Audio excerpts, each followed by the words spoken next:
Welcome back to Cocktails and Classics. This week we watched All the President's Men. In today's episode, we have myself, Cameron, Zach, Carlos, and Ben.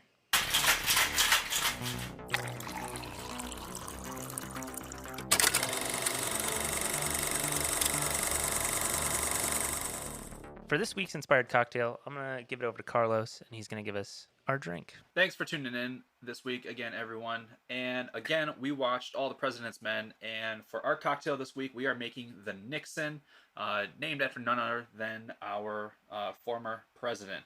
And good old Dick. Tricky Dick. So here's what you're going to need for this cocktail. You're going to need half parts of bourbon whiskey, half a parts of sloe gin, and 2 dashes of peach bitters. Boy, is this drink strong. Just like the case that was made against Nixon. Whoa. Innocent till proven guilty. I think they proved that one. I am not a crook. The accents live on. So how did this drink go down in your deep throat there, boys? Oh, I'm feeling it. It burned like I was chaining cigarettes while trying to write just one hell of a news article. After drinking like 25 cups of coffee. It is stiff. As I've said before, I'm not a huge bourbon fan, but I think the slow gin and the hint of the peach bitters kind of cuts through it, so it's not just like slapping me in the face like an old fashioned. But it's one that might go into my repertoire. It's pretty good. So if you decide to make yourself a Nixon, send us a picture on Instagram at Cocktails and Classics Pod and use hashtag Cocktails and Classics. Or if Twitter is your thing, tweet us at CocktailsClass. We'd love to see how your Nixon came out and hear your thoughts on how it tasted for you. Again, if you're interested in making this cocktail, check out the recipe in the show notes below. And if you haven't seen the movie All the President's Men, sit back, sip on this week's cocktail, and enjoy the show. There will be spoilers from here on out, so heads up. Otherwise, continue on for our post-movie discussion. Spoiler, Nixon resigns. Nixon's the guy from Futurama, right? Yeah. Yes. He's the president with his head in the jar. That's where he's from. He is also a real-life human, but... Wow, they turned that guy, the president from Futurama, into the real thing. So this week we watched All the President's Men from 1976. Brief plot summary. The Washington Post reporters Bob Woodward and Carl Bernstein uncover the details of the Watergate scandal that leads to President Richard Nixon. Nickens? President Nickens. That's the guy that I knew. President Knickerbocker. The Washington Post reporters Bob Woodward and Carl Bernstein uncover the details of the Watergate scandal that leads to President Richard Nixon's resignation. Directed by Alan J. Pakula, based on the book written by Carl Bernstein and Bob Woodward. It stars Dustin Hoffman, Robert Redford, Jack Warden. All the President's Men won 4 Oscars the year it came out. The 1977 Academy Awards, it won Best Actor in a Supporting Role for Jason Robards. Best Writing, Screenplay based on material from another medium, William Goldman. Best Art Direction, Set Direction. Best Sound. It was nominated for Best Picture, Best Actress in a Supporting Role, Best Director, Best Film Editing. What did it lose Best Picture to? I was about to say, Best Picture, 1977. Taxi Driver. Ooh. Network. Huh. Bound for Glory. All the President's Men. And the winner, Rocky. Oh, yeah. That was a banger year for movies. That's a pretty fucking solid year. Stacked. Yeah. I mean, I'm surprised Rocky won, but... People love an underdog story. You cannot count out good old-fashioned Americana. There was about probably close to half of the country that wasn't a huge fan of All the President's Men when it came out. It was fairly fresh. True. Right. Yeah, everyone could get. yeah. I was like, everyone could get behind Rocky, the underdog. Yeah, I was going to say everyone in Philadelphia loves the 3-foot Italian guy, but hates Joe Louis, the black American hero who is actually a real person and boxing champion. But let's build statues of Sylvester Stallone, because, that's the thing. Why? Why did they do that? You gotta be nice to those Philly fans. They will burn your house They down. will boo us, yeah. And they'll throw batteries at me, I know. They'll also climb the light poles, so we got to grease them so they can't climb them. They'll find a way. They do that, by the way. Love finds in a way. Philadelphia. They What a grease the shit light job. poles so that they won't climb. And they will get angry and try to flip the game board at some point. It will happen. They will forget it's nailed down. So this movie was also shot by the late great Gordon Willis, who also shot the Godfather trilogy and Annie Hall in Manhattan. I have a fun fact about the cast. So at the very beginning of the film, the security guard who busts the Watergate scandal that's going on was actually the same security guard who busted the real Watergate break-in. Frank Really? Wills, yeah. Wow, I saw The that man he played himself. Yeah. That's so weird. that's crazy. What a great gig. Rightfully so, though.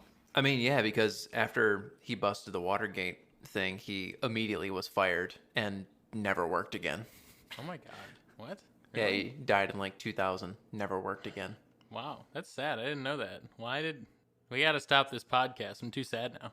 Cameron, what were your initial reactions to All the President's Men? My initial impression was after seeing what year it was made, how really close and how fast of a turnaround this movie was made.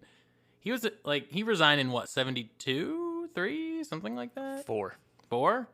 So it was 3 or 4 year turnaround on these events with I mean, obviously it was from a first-hand source, but with according to how he says it, good accuracy. And so that was surprising to me.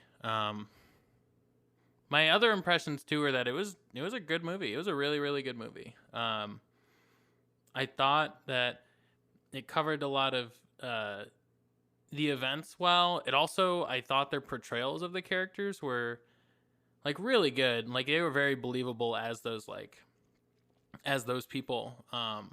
And also even some of the minor things. I always think it's interesting when in movies or TV, the actors there were many parts where they were definitely, you could tell they were kind of playing a character that was just moving very quickly, and there were times where they'd say the wrong thing, but on purpose, and then they'd have to correct themselves, if that makes sense. I don't know, just those little details in there made it shine for me. But I thought it was really good, and I learned some stuff. And knowledge is half the battle. Go Joe. It is cool to see the film, yeah, like you said, turn around and obviously address the scandal so close to the actual event. It's pretty cool. I mean, because even now, so I feel it's happening way more often, where filmmakers are. Paramount sitting back there writing a script right now. Hey man, you never know, man. Probably. Jot that down. If yeah, basically come January 2021, you never know. You know that news thing that happened? Let's make a movie out of that. What a solid idea. The whole time I was watching the movie, I was if they ever wanted to remake this movie or make a movie of the making of this, Brad Pitt could play Robert Redford. Easily, yeah. Yeah. You mean I was President once Robert Redford? The whole time I was Brad Pitt in Once Upon a Time in Hollywood literally looks Yep. just yeah. like Robert I Redford. would say Brad Well, Pitt he made a and newer movie, right? I would say Brad Pitt and Adam Driver. Oh, that'd be great. After he just did the post. I was gonna say, who Or was in not the the post? The report. The report Yeah, is the the one report. with Adam Driver. Oh. Yeah. The Post No, was- but there's the one with the post. That's Yes. Tom Hanks, Meryl Streep. Mark Ruffalo. No, that's Spotlight. That's Michael Keaton and Mark Bob Ruffalo. Odenkirk is in the post. Yep. Yeah, so this movie actually, I believe the way they phrase it is it's technically based on the book written by the real Bob Woodward and Carl Bernstein, but Robert Redford had the in with the two guys from the Post, and they were sort of writing the script and the book at the same time. It's a fun tidbit. Interesting. I mean, Robert, if you notice in the opening credits, Robert Redford produced the movie as well as starred in it too. So- Right, and the book came out 2 years Well- before the movie did. And the director was Robert Redford's production partner. That makes sense. So I mean, that's a pretty solid collaboration then to have we're that gonna much of a hand in it. I will say something probably the normal person wouldn't have noticed. Oh shit, the normal person. You want to rephrase that? Beautiful use of the split diopter in this film. Who's the what's Want to run that back for me? Yeah. For all so- these idiots that don't know what that is, can you tell us? Yeah, explain it to everybody else, Dylan. Just explain it to the listeners real quick what a So- split diaphragm is. Split diaphragm. Yeah. No, we're talking the Can same you tell me language. what a diaphragm is? Thank you. So That's an a industry term. diopter is a like concave piece of glass that you would put in front of a lens, basically that moves your focal plane forward. Right. So, or actually closer to the lens, I guess. Right. So you could say you can only focus 3 feet ahead. You'll put in a diopter in front of it, and it'll bring that focus closer. So then you could actually focus like 1 foot ahead of you or 2 feet. So a split diopter is only half the glass. So there's the initial phone call where he's talking to the guy, and he's like, where he like volunteers that he's innocent when nobody asked him if he was guilty. Yeah. In that scene, Robert Redford is in focus, and the background is also in focus. Interesting. And you wouldn't notice that, like you that would make sense in like without the diopter, because something has to be out of focus technically. Yeah, I noticed that a few Yeah. times with all the TV scenes. There's a typewriter too. When the typewriter, it's like a close up of the keyboard, and then you can kind of see where the edge of the glass is, because it's like right where the not the ribbon but the thing that like holds the paper to the typewriter. The glass line is right there, but then the people on the other side are also in focus. It's very interesting, and it's not used that often these days. Okay. I feel like it's a I was very gonna bring that up because I did notice that in a couple scenes where you catch him like, and where the pillar he's standing next to ends, everything to the right of or the left of that just blurs out. yeah. So that's Dylan's little nerdy film talk. Do you guys think that like 2 years after, either in 2021 or 2025, God forbid, do you think like 2 years after that they're going to make a movie? Oh, I mean, I know it's coming. I know it's fucking coming at some point, but it's just a I matter think of there's going to when. be a series of movies. Yeah. It's gonna be like a Netflix like thing, or Oh, sure. See, here's the other question. Is it going to be a serious movie like this, or a Veep type thing where it's just a comedy of errors? I think there's going to be a bunch. I think it's going to literally be like an entire genre. Like I think political, Oh, God. Yeah, the that could be. political genre is going to explode. There's going to be 'Cause what can't you biographical do now? movies made. There's going to be more mystery type movies. I don't think investigative it's I don't think pieces. it's going to. I think it already is. I think it's already taken off. It's just a matter of who wants to take on, who wants to take on the role. I mean, it has, but it's in a. The frame of reference is different too, right? Like it's like it's in a during phase versus like a post analysis type of phase, which is different. Yeah, one thing that I have not considered as much, which I don't want to, is the fact that even if he gets not elected and is gone in 2021, there's still going to be ex-president Donald Trump running around tweeting and shit for the next until he He dies. will always be known as Mr. President. Right. Fucking sucks. I mean, we already know. Yeah, we always know he's not going to go quietly either. So that's the thing. It's always going to be. I will not go quietly into the night. I'm going to live on. I'm going to tweet. Because this is our ex-president Donald Trump. Yeah, one of the other things I liked about this movie is even though obviously, as someone who lives here, you know where the movie's kind of going. It still feels kind of like a mystery movie to me, almost. Like it actually kind of feels like a detective movie to me. Even though it's obviously like about journalism and things you already know, it's kind of interesting to see how they end up where they get. Yeah, you know the end, but it's like, how are they going to get him? Right. And when people like slip up or like decide like they want to talk or whatever, you're like, ooh, Oh, when the this is gonna be librarian good. calls him back, like, oh, Yeah. you got him. You got him. Yeah. Like she's denying the conversation ever happened. What? Yeah, it's almost like those. I mean, it's of the same time, but those like 60s, 70s like spy thriller Even like the James hard-nosed Bond. detective stories like Mickey Splain and a lot of those kind of shows that were out that were those PI nose to the ground kind of shows that were super popular. It kind of gave me the feeling. I know Cameron, when we watched 12 Angry Men, was like, "Ooh, it's another gotcha."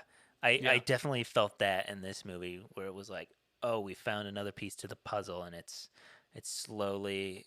It's like, "Oh, did you even think about Howard Hunt?" And you're like, "Oh shit." Oh fuck. Yeah, like it's not so much like the whole plot, because you get what the plot is, but it's every single detail is what you gotta appreciate, like as it unfolds in the movie.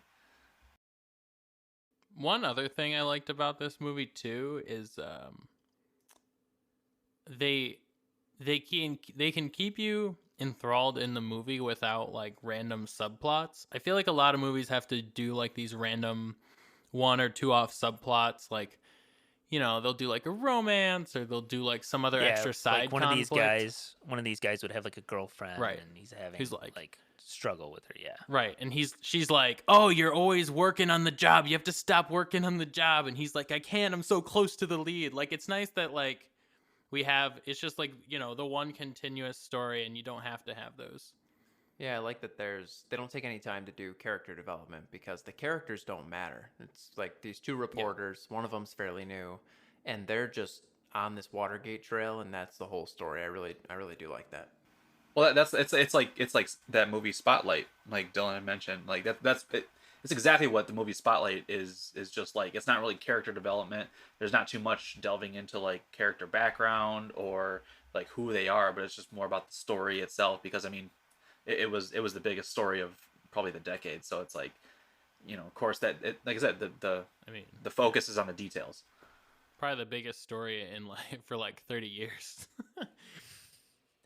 Yeah, I'm sure this movie played influence to Zodiac, but it kind of reminded me of Zodiac, David Fincher's I still want to movie. see that. I Yeah. haven't seen that one yet. Oh, it's really It's good. It's another good one. Yeah, but it's like same sort of premise. In like one of the main characters is that he is a newspaper reporter, and he's like following the trail, and this definitely sticks to those two reporters and this trail that they're on, rather than like Zodiac goes into some subplots and other things are happening. This movie, you didn't even really. The only times it shows things outside of them is when it's on television. Yeah, that's true. I mean, there's a couple scenes, and it's more so just again to give more of the backstory of like when they're talking about whether or not to publish the story. But it's still the focus in the editor's room. Yeah, but the focus is still on Jack Warden's character pushing the story. It doesn't shift to them talking about, well, so and so's meeting with X, Y, and Z person, and now let's cut to their story. It's like, no, this is what we should go with. I don't like it. Okay, well, now we're back to the main two characters as they try to figure this thing out. Was there a memorable scene for anyone? So yeah, the last scene where Carl and Bob are talking to Ben at night outside of his house, like, hey, we can't talk inside. They're doing electronic wiretapping. And Ben just gives them the lowdown, like, hey, listen, you're on it, and everything's at stake, and if you fuck up, I'm going to be mad. And then go get to work. Like, Yeah, go shower. 15 minutes, you're back on. yeah, he starts telling them, like, yeah, shower, make yourself a nice meal, go hang out, see the family, see the wife, see the kids, make sure you relax. 15 minutes later, get your ass back to the office. Shower, shit, shave, get out there. Okay, maybe this is a good time. To mention this, but one of the things I didn't like about it is that I felt like the ending was very rushed. Like, I didn't particularly like how it was like, all right, get back to work. And they're like, yeah. And then they just like, were like, oh yeah, by the way, all these people were, found guilty and Nixon resigned, blah, blah, blah. The end. Goodbye.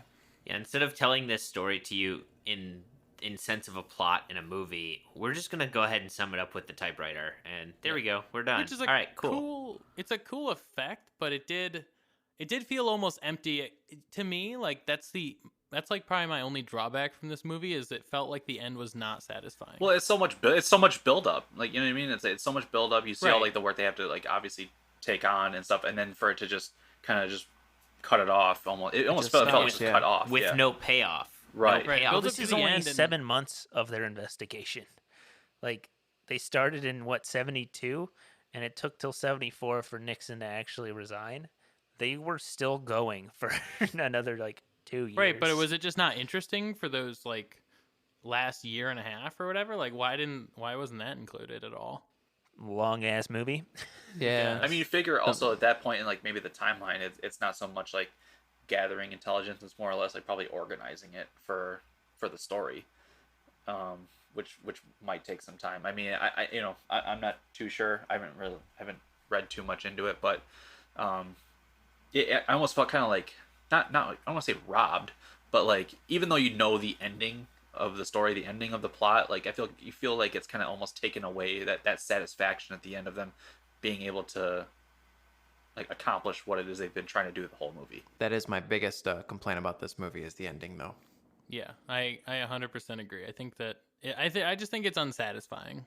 I think the memorable moments for me is kind of the times that the two main characters like they plan out what they're gonna do, and it's so conniving. Like, we'll just tell her we know P is Percy, or we know P is Porter. But so you'll just say who is P. I'll say P is Porter, and if she doesn't correct us, then we know we have it right. Okay, good idea. And then they do the exact same thing with like the last name. They're like, yeah, we know it's this person. Well, they didn't tell us no, and they didn't correct us, so he must be right. Like, damn it. Yeah. And Bernstein is like so good at like pushing his way into these people. Like, he is so crafty. Like, I mean, I guess not necessarily crafty to some extent, like with Dardis, the guy down in Miami, when he like calls the clerk and The he's clerk. like, "Oh, you got to come get these papers. It's about to close," and then just shoves his way into the office. And he's like, Mm-mm. "I've been here all day, and I'm gonna have to go back to Washington now. So if you don't meet with me for at least 5 minutes." Well, it's interesting because in that scene, he basically insinuates like, I'm gonna write something, so you better just tell me the details, or else, he's basically implying that he's just gonna write some bullshit, or just like write based on what he knows, rather Yeah. than actual facts. This is your chance to comment on it, or else Right. this is what we're painting you as. So Right, exactly.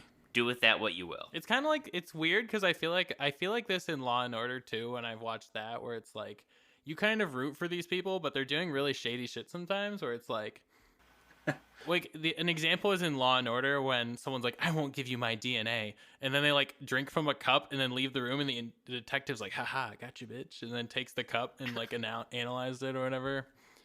It's like, yeah, as a viewer, you're like, yeah, that's really good, but then like if you think about it, you're like, wait, that's like a really shady way of So you just took their DNA without their consent? right. Wait, It's like, and you're the good guy? I right, don't- it's wait really a minute. shady. I think another scene that's kind of like memorable or shocking is Robert Redford is meeting with Deep Throat the last time, and he's like, "Well, I just need to know what you know. Like, tell me." He's like at wit's end, and then Deep Throat's like telling him everything, and he's like, "Grab your notebook. There's a lot more. Your lives are in danger." And then he runs to Bernstein's house, and they turns all the radios on, and he's like typing out all the messages. You're like, oh shit, it's getting real. Because like half the movie, he's kind of like, somebody's following me. Like he just he'll see like a car, or looks around, and it's kind of like, Yeah. oh, I'm getting followed, but you don't really ever see anyone following him. Yeah, you think it's just like a political, like a pack that's organizing this sort of thing. And then that last meeting with Deep Throat, like you said, he's like, oh shit, the FBI, the CIA, who knows who's coming after him. That's when it really gets Right. real. I think it also validates all the times you see him throughout the movie, like just kind of stop, take a minute, and look around. And there's no cars, no nothing. But, I mean, he has to know he's being watched because Deep Throat literally tells him, put a red flag in your flower pot. And if I want to talk, I'll get in touch with you. So he has to know that people are obviously watching his apartment and watching like him very closely. Another one that it was never in the book I read, but just follow the money.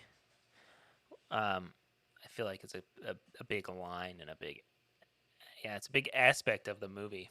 Such a great line. It's been used a ton. Yeah, I feel like that's been used a lot. Yeah, it's always a trail, man. Always a paper trail. I think some of the things that said between the conversations between Robert Redford's character and Deep Throat, just in general, like the first time they meet, and he's like, we're trying to put pieces together, and we don't know what the puzzle's supposed to look like. Like that one was one of my favorite. Yeah. Even just the character Deep Throat has inspired so many things. Yeah. Like the X-Files, there's a character Deep Throat, and every fucking spy movie since this movie is pretty much had a Deep Throat character. Yeah, that's what I was gonna say. Like just any of the conversations that they have. I mean, it's because anything that, I mean, what's always good about like a mystery thriller type movie is just like it's like anything that comes to the audience in code or something that's not directly given that the audience almost has to try to piece together. It always just makes it more exciting. So this week's podcast is brought to you by Surfside Sips. They make high-impact glass straws. They're a family-owned company. And what's better than saving the turds, The turds. The turds. I'm one of those people who hates using paper straws. Paper straws fucking Paper straws suck. I They are love the worst what solution. they do. I love that we're minimizing the use of plastic straws. I enjoy that. Paper straws suck ass. They suck. They're the worst possible solution because turns out, guess what? Paper and water don't fucking mix, okay? I don't know who came up with it, but it doesn't work. Even though they put coating on it to try and help, it doesn't work. It just gets soggy and you end up throwing it away anyway, and that's just more waste. And so, But you know what doesn't get soggy? Glass. yeah. Glass straws from Surfside Sips. And if you want to get some glass straws from Surfside Sips, you can use coupon code cocktails and classics spelled out. That's cocktails and classics for 20% off your order. And if you're looking for a business to support during this time, seems like a good idea. Today's episode is brought to you by Audible. Audible is the leading provider of spoken word entertainment and audiobooks, ranging from bestsellers to celebrity memoirs, news, business, and self-development. But essentially what it is every month you get 1 credit to pick any title, plus 2 Audible originals from their monthly selection. So, Dylan and Zach, what are your experiences with Audible? So, working from home nowadays, I recently used Audible to rip through one of my favorite book series. It's always great to go back and revisit some of your favorites. And since we've recently done From Russia with Love, you could check out some of Ian Fleming's books on Audible.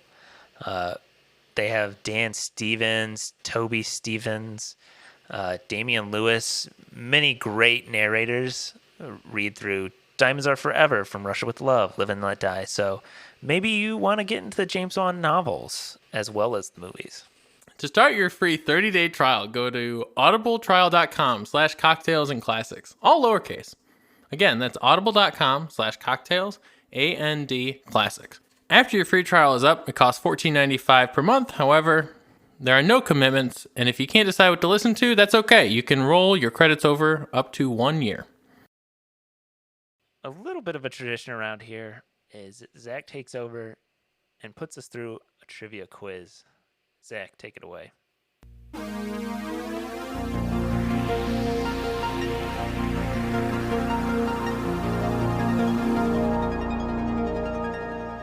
Alrighty, thank you, Dylan. We will jump into the first question here. What was the actual first name of Deep Throat? Was it A, Mitchell, B, Mickey, or C, Mark? Is this like in real life or? In real life, yeah. In real life, Deep Throat was an agent. He died in 2008. His name was revealed to the public in 2005. Coincidence? What? Dude was probably old as fuck in 2008.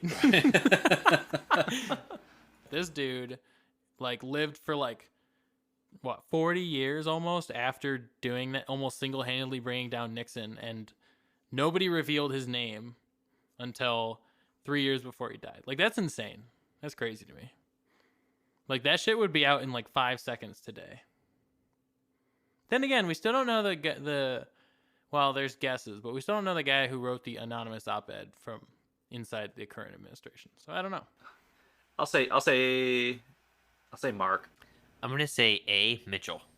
I'm gonna say B. Mickey. I believe the answer is C. Mark Felt. The answer is C. Mark Felt. A. I was thinking like I'm like, oh my god, like he was like a junior, like what? It's like a junior White House staffer or like a junior like dude, they would have Well, he was an agent in the FBI. Okay. Well, that's the right? thing. He was the associate director of the Right. FBI. Yeah, he was the high up. second highest position you can be, and he's meeting in Yeah. a parking garage with a Washington Post reporter. Yeah. Alrighty, you guys gave me way too many questions to pick from. You ruined none of my questions. So, question number 2. The crew was extremely detailed in their hunt for authenticity for this movie.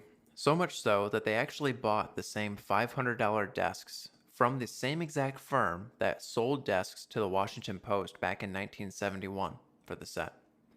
How many desks did they buy? Is it Jesus. A, 50, B, 200, or C, 500?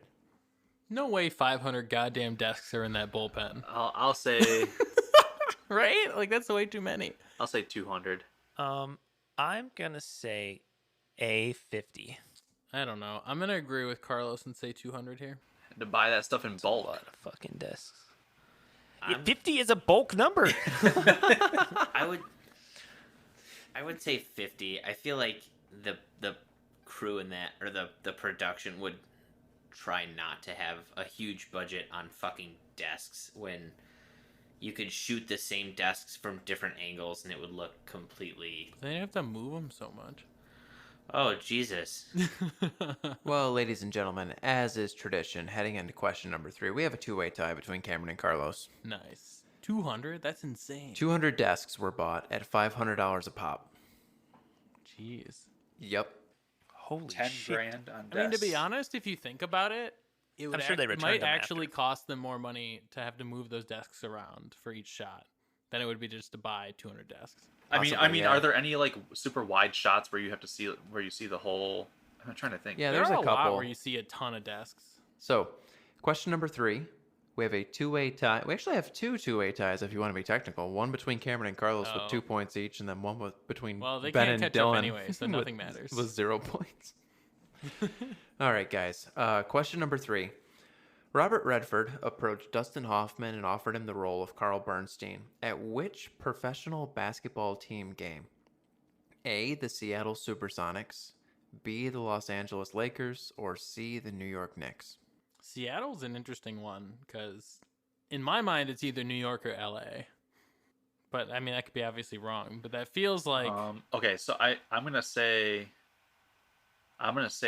New York. Carlos, jumping back to his Knickerbocker quote from earlier. my God. I'll also say New York. I feel like the obvious answer is LA, but I don't know. I feel like that seems too obvious. But New York seems okay, so I'm gonna say that. Ben, Dylan? And also, if I get it right with Carlos, then we go into the tiebreaker anyway. So go fuck Get yourself. the sad numbers question. I see this game. I'm gonna say the L.A. Lakers. Did I tell you guys the story of the time I saw Dustin Hoffman? Yeah. I don't know. No? Yeah, I went to a bar when I was in Santa Monica or Venice, I guess. But we walked to Santa Monica with my uncle, and we sat next to Dustin Hoffman at a bar. I mean, it was like a year ago, so he's like old as shit now. And I was Still- like, he was like, my uncle's like, oh, dude, that's Dustin Hoffman. I'm like, oh shit. Hannah's like, who? Oh no! No! The Did big you- sad. Did you drop a bunch of toothpicks by him to see if he could count them? Oh my god! Like, or did you just kind of like I just? didn't say anything because I'm a simp. Or you just slowly walk up to him and say, "Oh, Mr. Hoffman, are you trying to seduce me?" God. All right. So New York or LA? Ben, did we get your... The answer is the Seattle Supersonics. Wow. That's my So, guess. I put the Seattle Supersonics in there to throw you guys off. It Huh. was the New York Knickerbockers. Wow. Okay, so podcast was it blows. because so okay, correct Why did I correct me come if I'm back wrong. to this fucking shit show? Was riddle me Robert this. Redford in New York because it was right around the time that he filmed Gatsby? So I did not go as deep as to find Robert Redford's personal planner. But what I do know is that Travel Robert log. Redford wanted to make this movie, and the studio basically said, okay, that's fine, but you're Robert Redford, so who the hell is going to be Carl? And he tried out a bunch of different actors, and nobody really worked. He saw Dustin Hoffman at a Knicks game and was like, you know what? Let me just ask. He accepted the part on the spot, and we lived happily ever after. Beautiful. He was at a basketball game, so he figured he'd go ahead and shoot his shot. Oh, shit. Uh-oh. Swish. Cool. Nothing but net. Ben with the dad joke. Scooped. All day, every day. The punny. All right, so we have another tie between Cameron and Carlos. We will go immediately into the closest without going over category, our lovely tiebreaker. How many months in prison did each of the 5 Watergate burglars serve? Total? For each one of the 5, they all got the same number Oh, of month sentence. okay. Oh, so not cumulative. Not added Got it. together. I feel like this was in the movie at some point, but I don't remember it. But maybe it wasn't. No, they just mentioned that they were the only ones. You said how many Convicted. months? How many months? I'll say 3 months. You said it was a disappointing number, and that wouldn't shock me. So I'll say 10, just because like I don't feel I feel like it was close to a year ish time. All right, ladies and gents. Each of the 5 were sentenced to a 14-month term, 1 year and 2 months for, you know what they did. It wasn't just the breaking in; it was also the conspiracy to commit massive, massive fraud. But 14 months is fair, I guess. That's super weak. That's That weak is sauce. I mean, how much time has interesting. Roger Stone Season? been in quote unquote jail? He was in for like a day. A couple weeks, maybe. Yeah, he went in, and then Trump wrote the pardon, and then he was out. yep. I don't well, think he I don't didn't. think he stepped it's a foot sm- in the jail before the ink dried on that. A very that small pardon. distinction is his sentence was commuted, so he still is a convicted felon, but he didn't serve any jail time.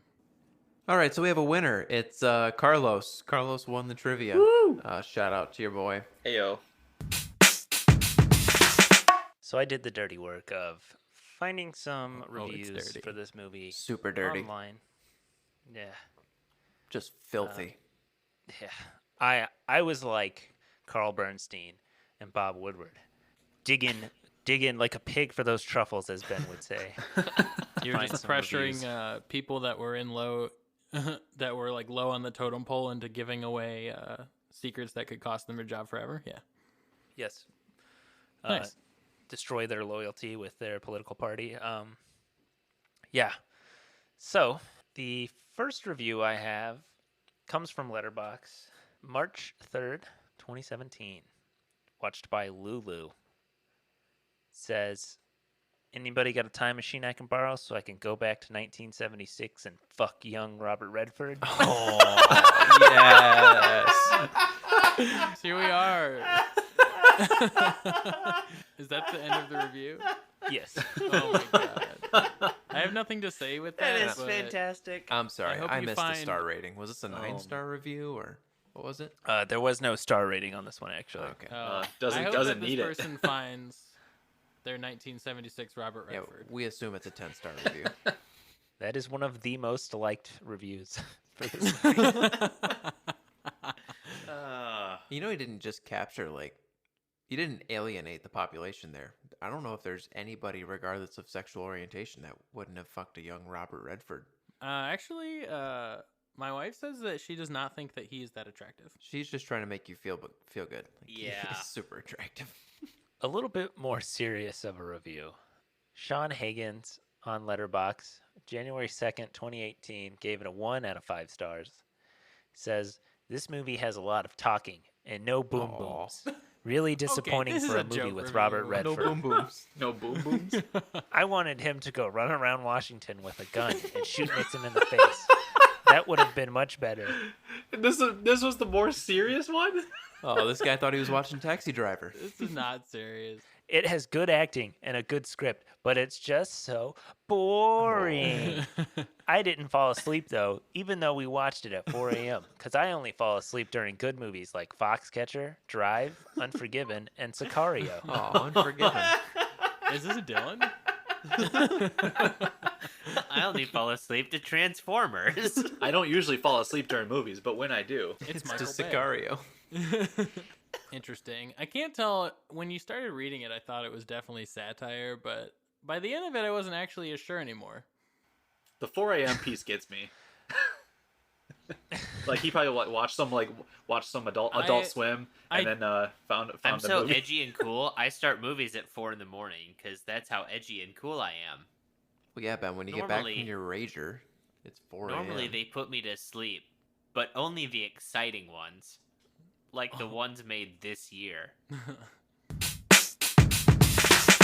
Those of us who have seen this film wrote down our ratings based off memory and nostalgia, and now I want to know if your rating has changed or not. Let me put my foot down and tell you guys that heading into this movie, I was pumped to watch it. Not only because it's a great movie, but because my wife told me she had never seen it.